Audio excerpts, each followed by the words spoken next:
A pleasant morning to everyone. Hope you people are doing well, children. Welcome to today's session. Let us continue our lesson What is my name from Unit 8. In a previous session, children, we have read that story about Mrs. Murthy. Mrs. Murthy was scrubbing the floor. One day, suddenly she asked herself what her name was. The question shook her up, but she wouldn't recollect her name. She left the mugu basket. She stood near the window, scratching her head and tried to recollect her name. She asked her maid servant, her neighbors, her husband, and her children about her name. But they all told the name by which they used to call her by using their relation. Her husband laughed and did not take it seriously. Then later he advised her that she should look for her name on the certificates, as she was an educated woman. So, children, let us start with the second part now. Get ready with your textbook, page number 241. The housewife searched frantically for her certificates in the almara. Pattu saris, chiffon saris, handloom saris, voile saris, matching blouses, petticoats, bangles, beads, pearls, pins, kumkum bariners, silver plates, silver ornament containers to keep sandalwood paste, ornaments, all things were arranged in an orderly fashion. Nowhere could she find her certificate. Yes, after marriage, she had never bothered to carry those certificates here. She understood that they were at her mother's place. She also asked her husband's permission to go there and find her certificates. As he he asked, who will take care of the house in her absence? This was really true. Nobody in the house knew all this work. She alone was doing all this work all these days. Everyone was busy with their respective own duties. He had his office, the children had their studies to take care of, and they didn't know how to do, but still how to live without knowing one's name. Now, it was really hard to live without a name. So she pleaded her husband and managed to go to her husband's place.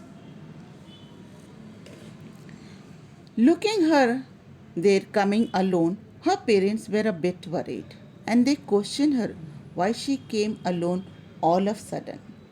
Behind affectionate inquiries of the father and mother, there was a stain of suspicion. Recollecting immediately the purpose of her visit, the housewife asked her mother most pitifully, Amma, tell me what is my name. For this, the mother told her that she was studied and married. They have paid the expenses of everything.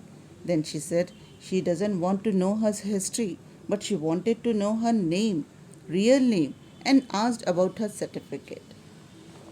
Then her mother told that recently they arranged a glassware in the almara, and the things in the almara were placed on attic. She asked her to take bath, fresh up, and take her meal. Then they can search for the certificates the next day. The housewife took a bath and ate her meal. But she could not sleep. While scrubbing the house, humming happily, joyously, and making mugulu, she had never thought that she would have to face so many difficulties like this by forgetting her own name. Down broke, but the search for the certificates among the files in the attic had not ended. Now the wife asked everyone she met. She asked the trees, the ant hills, the pond, the school where she had studied, the college. After all the shouting and the wailing, she met a friend and succeeded in recovering her name.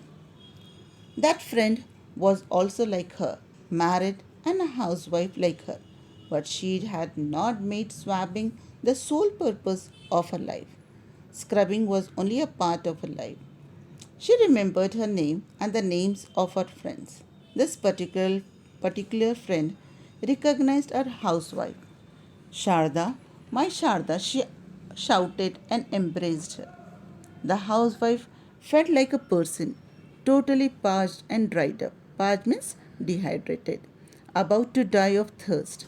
Getting a drink of cool water from the new earthen kuja poured into her mouth with a spoon and given thus a new life. The friend did indeed give her new life. Then she recalled all the memories, that how she used to get the first in class and doing well in the music competition conducted by the college, painting good pictures, everything. She asked why she was living in incognito. Incognito means children, meaning having hidden identity. Then Sharda replied that her only purpose in her life was swabbing the floor. She remembered nothing else. Now, Sharda returned home, climbed the attic, and fished out her certificate. The pictures she had drawn, old albums, everything she succeeded in getting out. She also searched further and managed to find the prizes she had reserved in school and college. Overjoyed, she returned home. On seeing her, her husband was very happy and he said, "Look at the state of the house. It's like a chowdhury. Chowdhury means children, in small hotel or a resting place. What a relief you are here. Now it's a festival for us."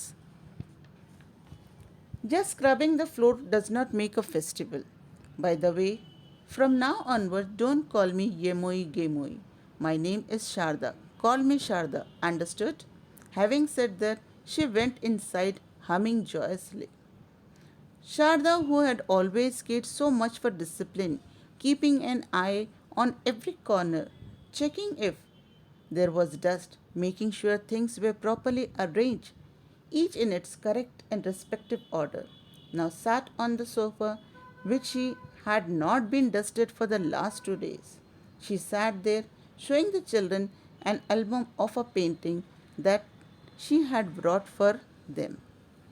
So, now children, I hope you people have understood that the Sharda was very happy as she has got her real name. Now, say children, through this story, the intention of the author is that the woman should be respected and should not be confined to the domestic work.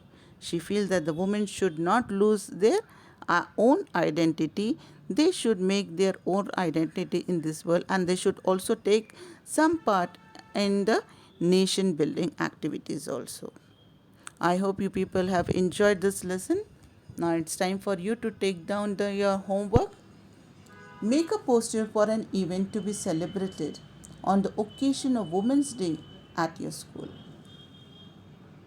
Thank you.